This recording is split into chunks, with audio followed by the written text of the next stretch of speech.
The families of Atlantic pirates did not hang. They remained, holding surnames the broadsheets had already condemned, fighting inheritance disputes in colonial courts, watching their names enter administrative records as problems rather than identities. This list ranks 10 of those surnames by the severity and duration of what they produced.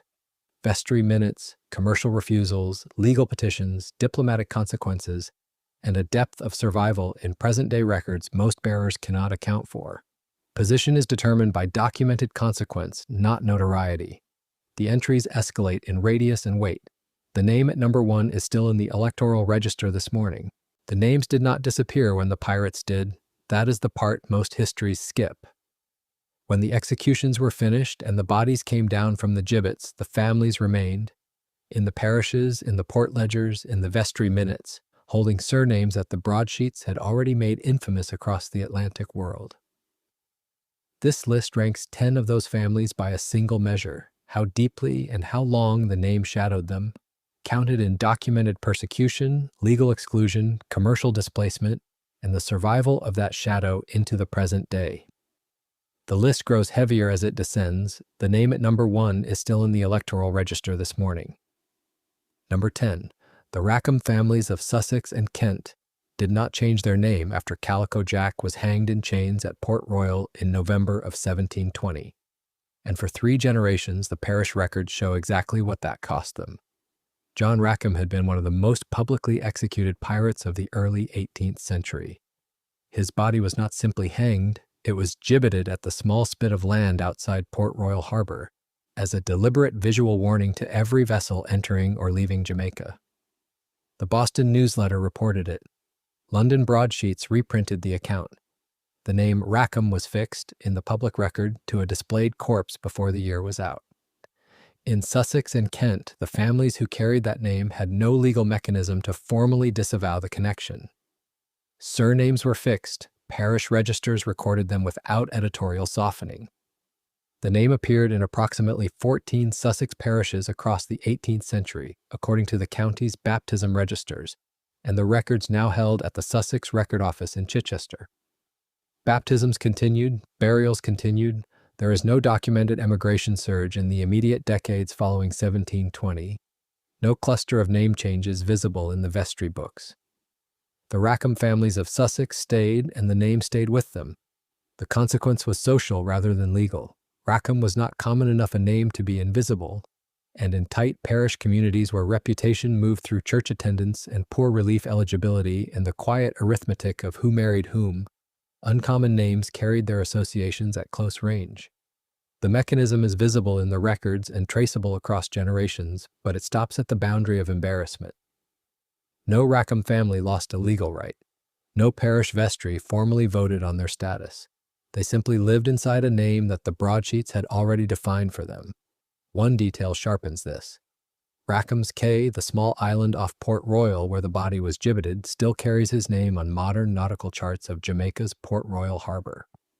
The geographical surname outlasted every living Rackham in Sussex. The families in England faded into the ordinary run of parish life. The cartographic record in the Caribbean held the name exactly where the Admiralty intended it to be held, at the water's edge, visible to ships. The Sussex Record Office in Chichester holds baptism and burial registers naming Rackham families continuously from the 1680s through the 19th century. The registers are accessible to researchers. Approximately 340 people are listed in British phone directories under the Rackham name as of the last published count. The Cay is on the chart. The archive is in Chichester, a low reading room behind the cathedral, its shelves carrying the unbroken record of a family that absorbed an infamous name and gave it to their children regardless. The Rackham families suffered reputation. The next entry shows a family that suffered something the parish register could not record. The systematic pressure on a name so publicly attached to its bearer's origin that commercial records began to reflect it before the ink on the trial transcripts was dry. Number 9.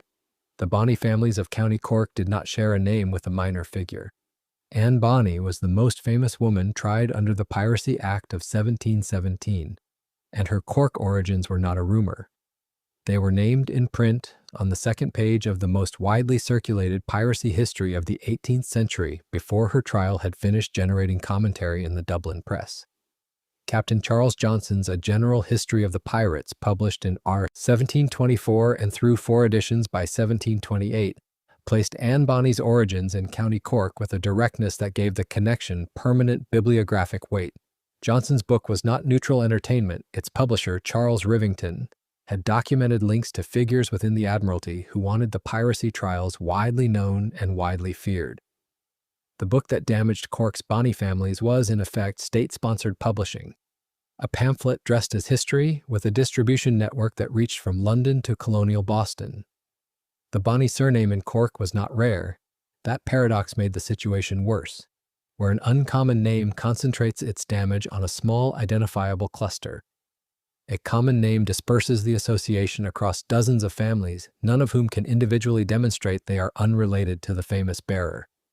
Cork port records from the 1720s show a brief but documented shift in vessels registered to Bonny name merchants.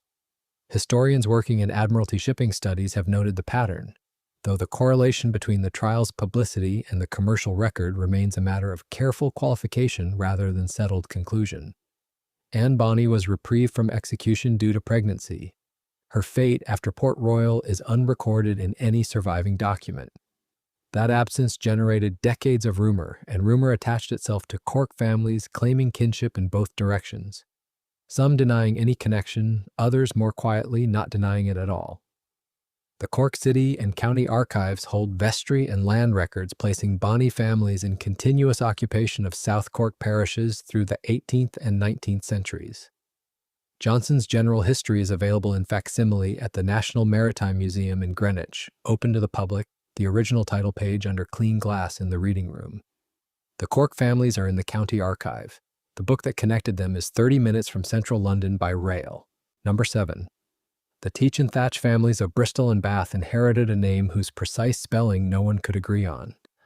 And that uncertainty, far from offering protection, multiplied the damage across every variant simultaneously. Edward Teach, known as Blackbeard, was widely believed in contemporary accounts to have originated from Bristol. Captain Charles Johnson's General History named Bristol as his home port. Colonial broadsides repeated it.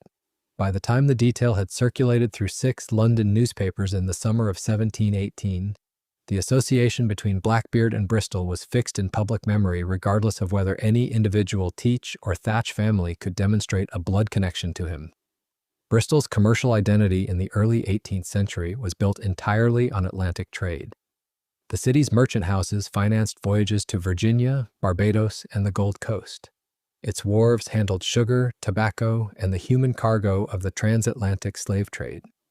A pirate originating from Bristol was therefore not an embarrassment to a community that had no stake in Atlantic commerce. It was a liability attached directly to the infrastructure that fed the city. When Blackbeard's blockade of Charlestown, South Carolina in May of 1718 halted an entire colonial port and held its leading citizens hostage in exchange for a medical chest, the story appeared in at least 6 London newspapers and generated what contemporary commentators described as a moral panic about the security of Atlantic trade routes. Bristol merchant shipping records from 1718 to 1722, held at the Bristol Record Office, show a measurable decline in vessels registered to owners named Teach or Thatch during the years immediately following the Charlestown crisis and Blackbeard's death in November 1718. Historians working from the shipping registers have flagged the pattern without being able to attribute it conclusively to the Blackbeard Association. Other commercial pressures were operating simultaneously, but the timing is precise and the correlation is documented. The mechanism that makes this entry unusual is the surname variant problem. Blackbeard's name appears in contemporary records as Teach, Thatch, Drummond, and Thatch. None of these spellings was settled during his lifetime, and Johnson's General History used multiple variants across different editions. That ambiguity did not produce legal relief for the families involved. It produced the opposite. Every family carrying any of the plausible variants faced the association, without any of them being able to demonstrate definitively that they were the wrong branch. The damage was not concentrated. It was diffused across 4 distinct surname clusters, each absorbing a portion of the liability that a single definitive spelling would have focused elsewhere. The Teach and Thatch families rank at number 7 because the mechanism has now crossed from individual social stigma into commercial consequence, and because the radius of that consequence extended from South Bristol's merchant houses to the Atlantic seaboard and back. The entries above this one operated inside a single parish, a single port register, a single county vestry. Bristol's Atlantic reach meant the name traveled with every cargo manifest. What most viewers will not know is that Blackbeard's flagship, Queen Anne's Revenge, was wrecked off Beaufort Inlet on the coast of North Carolina in June of 1718, and that the wreck, rediscovered in 1996, is currently being excavated by the North Carolina Department of Natural and Cultural Resources. Recovered artifacts include a blunderbuss, navigational instruments, and a pewter syringe of the type used to treat syphilis, all now on display at the North Carolina Maritime Museum in Beaufort, open to visitors. The wreck holds Blackbeard's legacy in iron and corroded wood at the bottom of a coastal inlet. The families in Bristol held it in shipping ledgers. Both survive. One is under glass in a climate-controlled case. The other is in a record office on a shelf. The Bristol Record Office on Smeaton Road holds the relevant merchant shipping registers, open to researchers. The North Carolina Maritime Museum in Beaufort is accessible to the public, its recovered artifacts arranged in clean exhibition light along the waterfront. Bristol's damage was commercial and diffuse. What follows is something more precise, a name that was not merely associated with a pirate, but used by the state as an instrument of political warning, pressed into a trial that the Crown designed to fail. Number 6. The Kidd families of Greenock, Scotland, carried a name that William Kidd himself had tried to rescue in court, and failed, not because the evidence was against him, but because the men who had commissioned his voyage needed him convicted to protect themselves. Captain William Kidd was born in Greenock, Renfrewshire, in approximately 1655. His origins in the town are confirmed in contemporary records, and Greenock has since marked them with a street bearing his name, a gesture of reclamation that required roughly 2 centuries of political distance before it became possible. In 1701, when Kidd was tried at the Old Bailey and convicted of piracy and murder, the men who had backed his privateering voyage, among them 4 Whig lords and the Earl of Bellamont, the governor of New England, allowed him to be convicted rather than produce the documents that would have demonstrated his commission's legitimacy. The Admiralty trial transcript, now held at the National Archives in Kew, records Kidd's insistence that he had acted under lawful letters of marque. The documents that would have supported that claim were withheld from the court. He was hanged at Execution Dock, Wapping, on the 23rd of May, 1701. The first rope broke. He was hanged a second time. His body was then suspended in a gibbet cage over the Thames at Tilbury Point, a location chosen specifically because every vessel entering or leaving the river would pass beneath it. The display lasted approximately 3 years, documented in Port of London records. The intention was instructional. The message was addressed to every merchant captain and investor in England who might be considering the economics of licensed piracy. In Greenock, the families who shared Kidd's name were not merely connected to a convicted pirate. They were connected to a political scandal that reached into the House of Lords, generated parliamentary controversy, and remained legally unresolved for decades. Greenock parish records from the 1700s through the 1750s, held at the Renfrewshire Council archives, show Kidd families in continuous residence with no documented emigration surge in the immediate post-execution decades. What the local session minutes record instead is something quieter, the steady pressure of a community managing an association that its members had not chosen and could not legally escape. The Kidd case ranks at number 6 because the mechanism has changed category entirely. Every entry above this one involves a family absorbing damage from a public association with a criminal. The Kidd families absorbed damage from a state-managed miscarriage of justice, one in which the Crown deliberately suppressed evidence, used a public execution as a political instrument, and displayed the body for years afterward. The surname was not just linked to crime, it was linked to a conspiracy the government needed to keep buried. The surviving gibbet cage of the exact type used at Tilbury, original ironwork, dated to within a decade of Kidd's execution, is on display at the Maritime Museum in Hull, a wide, low building beside the Humber, its exhibits arranged under the kind of flat northern light that makes iron look older than it is. Kidd's own trial papers fill several folders in the National Archives at Kew. Both are open to visitors. Both are the same document, one in metal and one in ink, recording the same act of deliberate institutional violence against a man whose family had to keep living in the town where everyone knew his name. If this is the kind of history you want more of, surnames as documents, names as records of things people would rather forget, subscribe to Origins Archive. Every list goes this deep. We are back at number 5. Number 5, the Every and Avery families of Newton Ferrers, Devon, were left holding a name that the English government had publicly declared the most dangerous in the empire. And unlike every other family on this list, they could not even point to a body, a trial, or a dated execution as the moment the damage was contained. Henry Every vanished. The case was never closed. The name stayed open. Ever had seized the Ganges Sawai in September of 1695, a vessel belonging to the Mughal Emperor Aurangzeb, returning from Mecca with pilgrims, crew, and an estimated £600,000 sterling in gold and silver aboard, equivalent to approximately £90 million by modern purchasing power estimates, according to maritime historians. The attack on a ship carrying Muslim pilgrims produced a diplomatic catastrophe that reached from the Red Sea to the throne rooms of Delhi and London simultaneously. The Mughal court suspended all East India Company operations in India, imprisoned company officials at Surat, and threatened permanent expulsion of English merchants from the subcontinent.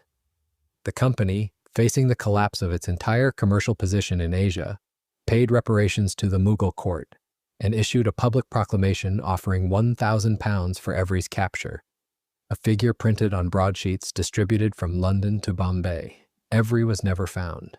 He disappeared after distributing the plunder among his crew somewhere in the Bahamas in late 1695, and no credible record of his subsequent life or death survives. That absence was not relief for the Devon families who shared his name. It was a permanent liability. A closed case has a date, an open one has no boundary. The Every and Avery families of Newton Ferrers and adjacent parishes remained in Devon through the 18th century. Baptism and burial records at the Devon Record Office in Exeter confirm continuous residence. Several branches emigrated to Virginia and Maryland in the decades following 1695, a documented dispersal that historians working from parish registers and colonial entry records have traced without difficulty. The emigration pattern is itself a record of pressure.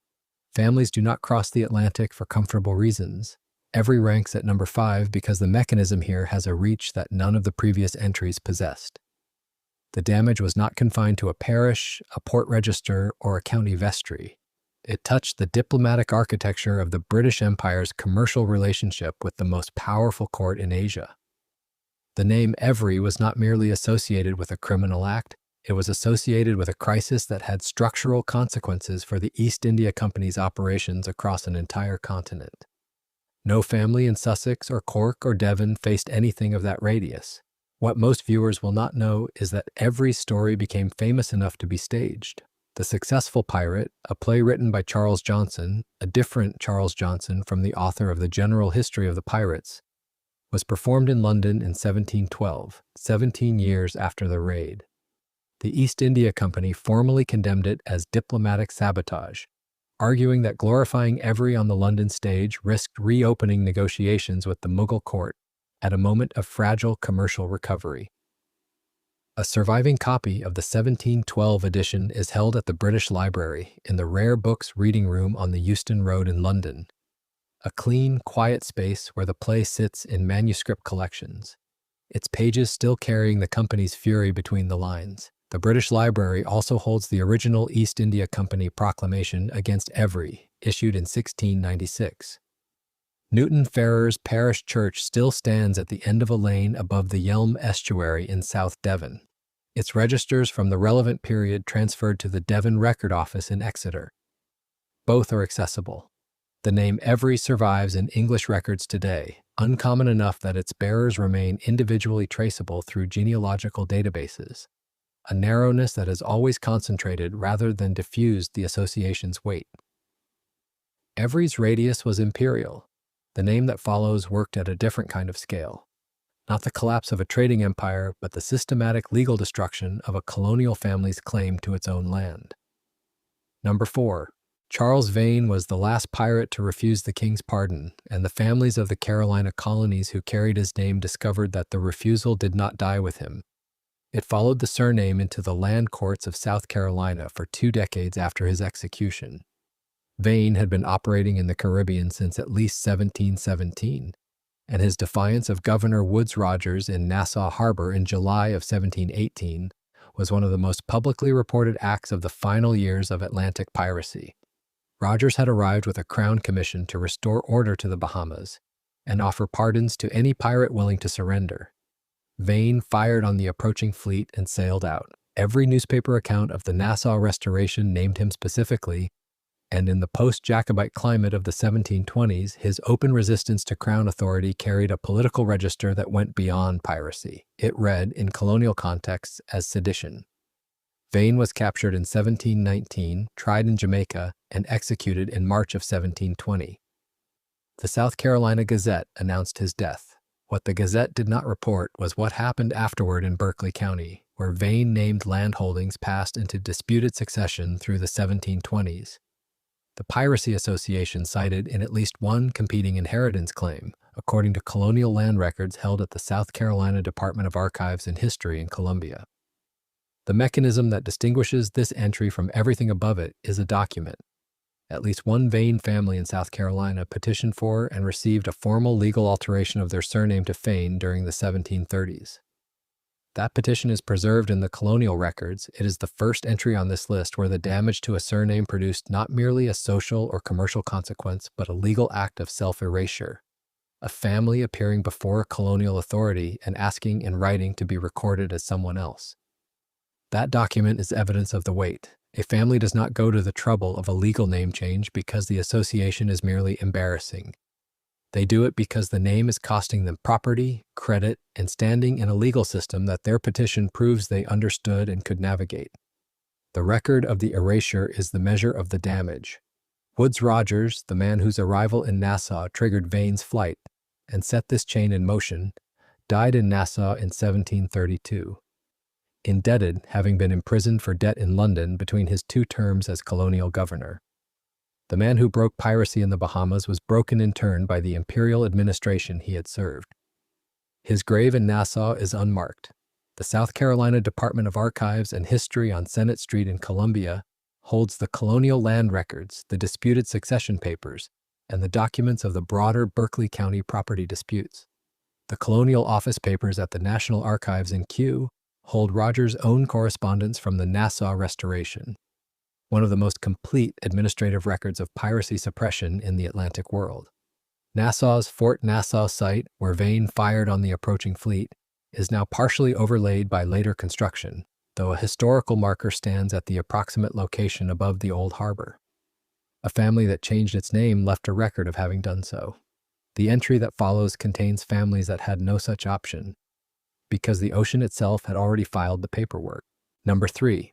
The Lowe families of Boston and the Channel Islands did not share a name with a pirate who had been hanged, gibbeted, and administratively closed. Edward Lowe vanished. His case was never formally resolved, and the name he left in the public record kept accruing weight for decades after he disappeared from the historical register. Lowe had begun operating out of Boston in 1721, raiding vessels along the New England coast and then ranging south into the Caribbean and east toward the Azores and the African coast. His methods were documented in the Boston Admiralty Court with a precision that set the depositions apart from any other piracy record of the era. Merchant captains who survived encounters with Lowe appeared before the court and described what had happened to them and to others. The captains who had not survived, the crews who had been forced to watch, the specific details that made Lowe's name circulate in colonial ports not as legend but as operational warning. Between 1722 and 1724, his name appears in over 30 individual sworn statements held at the Massachusetts Archives in Boston, an accumulation of documented testimony for a single pirate that has no parallel in the Atlantic court record. The volume matters because it was public. Admiralty court proceedings were not sealed. They were reported in the colonial press. The Boston Newsletter and the New England Courant both covered Lowe's activities in detail, and the depositions fed a readership that associated the name with a specific register of violence that other piracy accounts did not reach. In Guernsey, a branch of the Low family had been established in the island's merchant community for at least 2 generations before 1721. They appear in Channel Islands land and commercial records as traders. Not prominent ones, but documented ones, with the kind of modest commercial standing that depends entirely on a functional credit reputation in a small, interconnected island economy. The Island Archives in St. Peter Port, Guernsey, a compact stone building set back from the main road in the old quarter of the town, hold commercial records from the 1730s and 40s in which Low family members appear as parties to at least 3 disputes where opposing parties cited the Piracy Association explicitly as grounds for doubting their credibility. Those records have been noted in local Guernsey historical journals. They have not entered the mainstream Atlantic piracy literature. Low ranks at number 3 because the mechanism is now operating across 2 distinct legal systems simultaneously: the Massachusetts Admiralty Court and the Channel Islands Commercial Courts, over a period of more than 2 decades, against a background of unresolved criminal status that kept the name perpetually current as a liability rather than a historical fact. The Vane families, at number 4, faced damage that was colonial and concentrated. The Low families faced damage that was dispersed across an ocean, continuous in time, and compounded by the absence of a closing event. Low never stood trial. There was no execution to mark the end of the association. The name remained open. The Massachusetts Archives on Columbia Point in Boston occupy a large modern building above the harbor, its reading rooms quiet and well lit, holding thousands of pages of colonial court records, including the surviving Admiralty depositions. The Island Archives in St. Peter Port, Guernsey, are accessible to researchers by appointment, a building that sees far less traffic than the scale of its holdings warrants, and where the Low records sit among commercial ledgers and land transfer documents without any particular marking, to distinguish them from the routine administrative paperwork of 18th century island commerce. That is precisely the point. The damage to the Low name is not in a dramatic document. It is in the ordinary ledgers where ordinary families tried and failed to conduct ordinary trade. Low's damage accumulated case by case. Number 2 operated at a scale where individual cases became irrelevant, because the name itself had been pressed into the record of an entire ocean's commercial structure at once. Number 2. Bartholomew Roberts was killed in action off Cape Lopez on the coast of Gabon in February of 1722, and the Pembrokeshire families who shared his name inherited not a scandal but a weight so broadly distributed across the Atlantic record that the association became, by the middle of the 18th century, something the communities around Haverfordwest and Little Newcastle had apparently decided to manage through collective silence rather than individual response. Roberts had been born in Little Newcastle, Pembrokeshire in 1682, a fact confirmed in Johnson's General History and corroborated by Welsh parish records. He was captured by pirates in 1719 and joined them, rising to command within weeks. Over the following 3 years, he took over 400 vessels by the most conservative historical estimate, more than any other pirate in the Atlantic record. His fleet at its height comprised 4 ships, and a crew estimated at between 300 and 500 men drawn from prizes across the Atlantic, Caribbean, and West African coast. The Cape Coast Castle log, partially surviving at the National Archives in Kew, records in flat administrative prose that Roberts blockaded the Royal African Company's principal fort on the Gold Coast for approximately 2 months in 1721, preventing 11 slave ships from completing their voyages during that period. The log's tone is worth noting. It does not editorialize.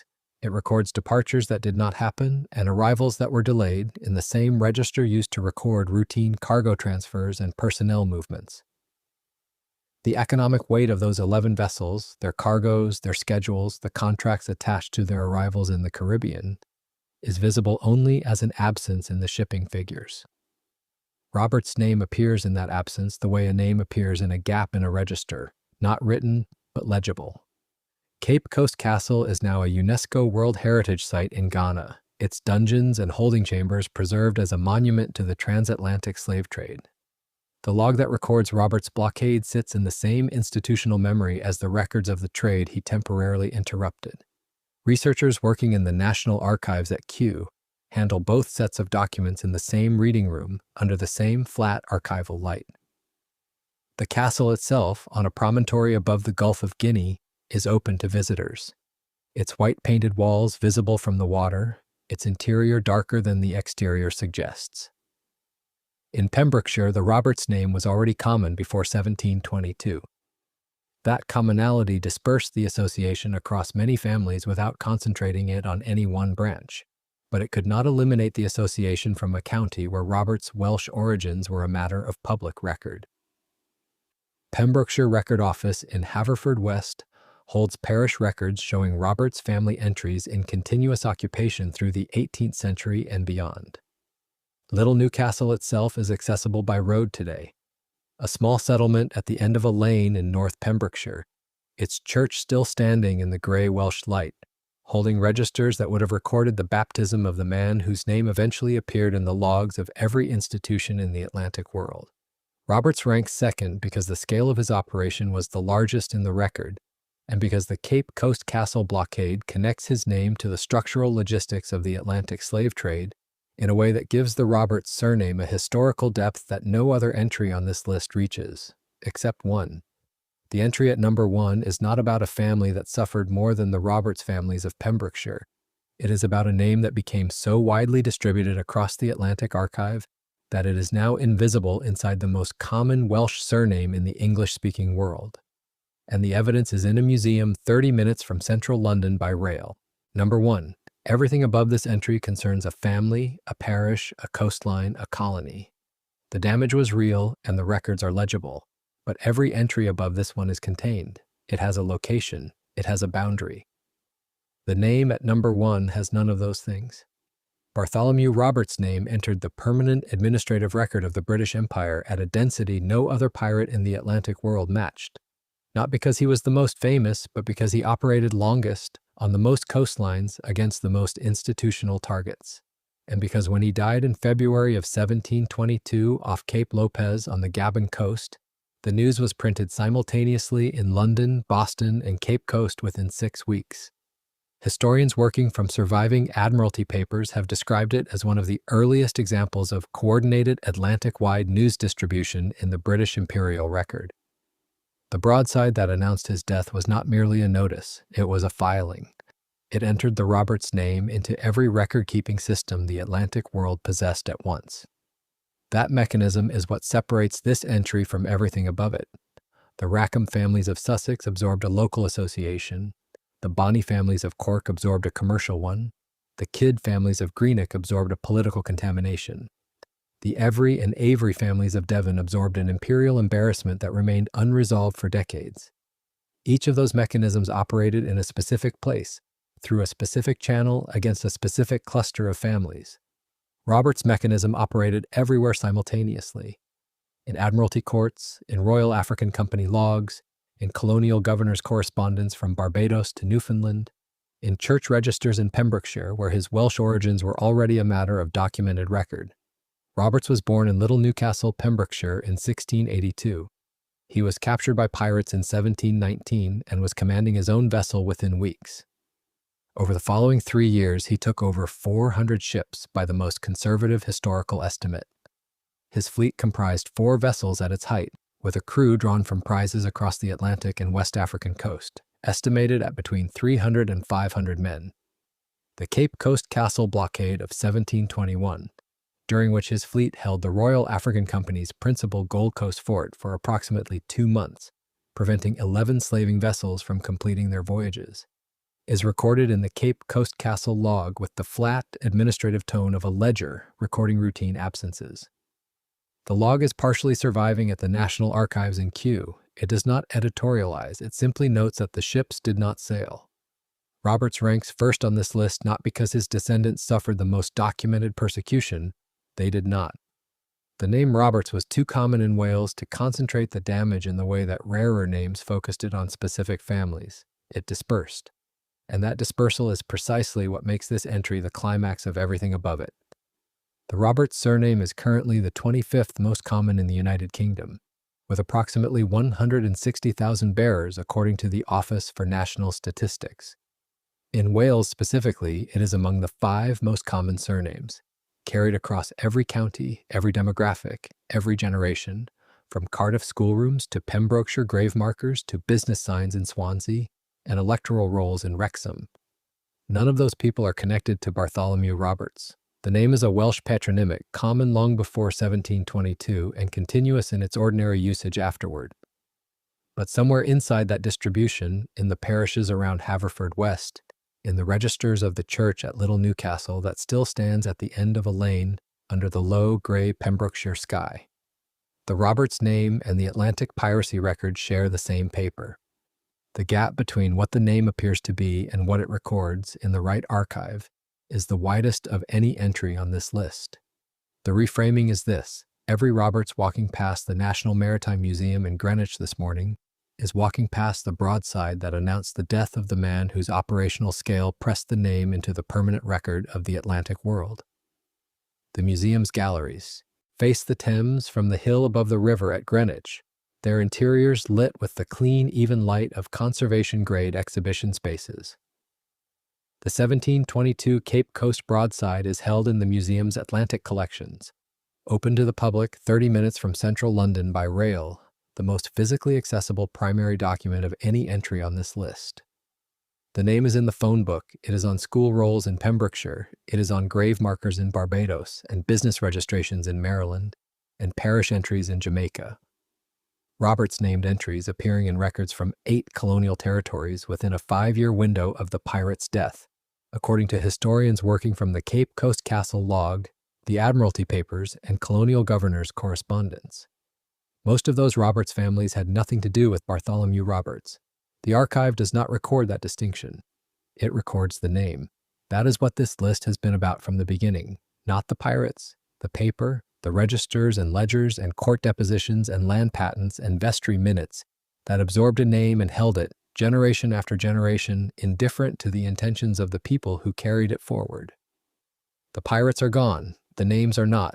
Each of the 10 families on this list, from the Rackhams of Sussex to the Roberts families of Pembrokeshire, inherited something they did not choose, filed in a system they could not close, preserved in archives that are still open this morning. History does not erase what it has recorded. It catalogs, it cross-references, it holds the document at the right temperature in the right folder and waits for someone to ask for it. Subscribe to Origins Archive. Every list goes this deep and the next one opens a different drawer.